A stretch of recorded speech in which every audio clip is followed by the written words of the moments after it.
दोस्तों, आज की कहानी है घमंडी बेटा। एक छोटे से शहर में रहने वाला सक्षम जब शुरुआती संघर्ष के बाद अच्छी कमाई करने लगा तो उसके सिर पर सफलता और पैसे का ऐसा घमंड सवार हुआ कि वहां घर के हर सदस्य पर अपना रोब झाड़ने लगा। उसके पिता और उसकी छोटी बहन पूजा, जो अपनी पढ़ाई पूरी करने के साथ साथ परिवार का छोटा मोटा सहारा बनती थी, दोनों को सक्षम हर बात पर नीचा दिखाने लगा। वह अक्सर घर में चीख कर यह जताता था कि इस घर की छत, खाने का एक एक दाना और सबकी जरूरतें सिर्फ और सिर्फ उसके पैसों से चल रही है, इसलिए बिना उसकी मर्जी के इस घर में पत्ता भी नहीं हिल सकता।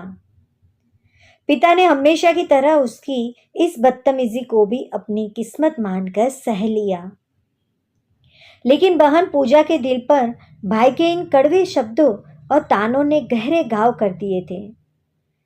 पूजा ने अपमान के उन कड़वे घूंटों को आंसुओं में बहाने के बजाय अपनी ताकत बनाया। रात दिन एक करके पढ़ाई के साथ एक बड़ी कंपनी में रिमोट जॉब और फ्रीलांसिंग शुरू कर दी और अपनी मेहनत के दम पर कुछ ही महीनों में सक्षम से भी कई गुना ज्यादा कमाने लग गई। जिस दिन पूजा की पहली बड़ी सैलरी और बड़े प्रोजेक्ट का अप्रूवल आया, उसने सक्षम के सामने ही एक नया और आलीशान घर खरीदने की कागजात और अपनी कमाई का चेक लाकर रख दिया और बिल्कुल वैसे ही ठंडी और रोबदार आवाज में बोली, भैया, आज से इस घर के मालिक आप अकेले नहीं हैं, बल्कि इस घर का एक एक तिनका मेरी कमाई से चल रहा है। इसलिए अब से इस घर में आपकी तरह रोब झाड़ने और किसी को भी नीचा दिखाने का हक सिर्फ मेरा है। उस एक पल में पूजा के मुंह से निकले वे शब्द सक्षम के सीने में किसी खंजर की तरह उतर गए और उसे एहसास हुआ कि जब अपनों पर अधिकार जताकर उनकी बेइज्जती की जाती है तो इंसान अंदर से कितना लाचार और टूटा हुआ महसूस करता है।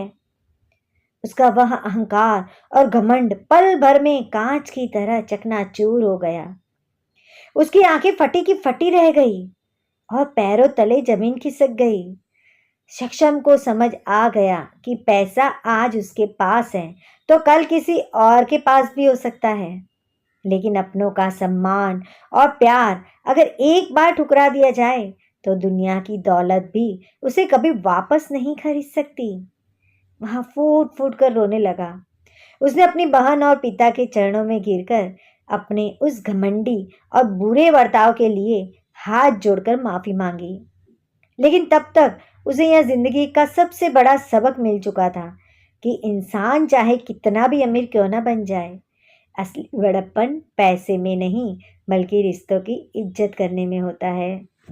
तो दोस्तों, हमें अपने परिवार के लिए जो भी हम कमा रहे दे रहे वो हमारा फर्ज है, ना कि हम उन पर एहसान कर रहे हैं। तो सभी बेटों और बेटियों के लिए यह संदेश है कि प्लीज़ ऐसा कभी मत कीजिए। घर पर आप कमा के दे रहे हैं तो आप एहसान मत जताइए, वो आपका फ़र्ज़ है और आप फ़र्ज़ अदा कर रहे हैं। तो दोस्तों, कहानी अच्छी लगी हो तो लाइक शेयर कमेंट्स जरूर कीजिएगा। धन्यवाद।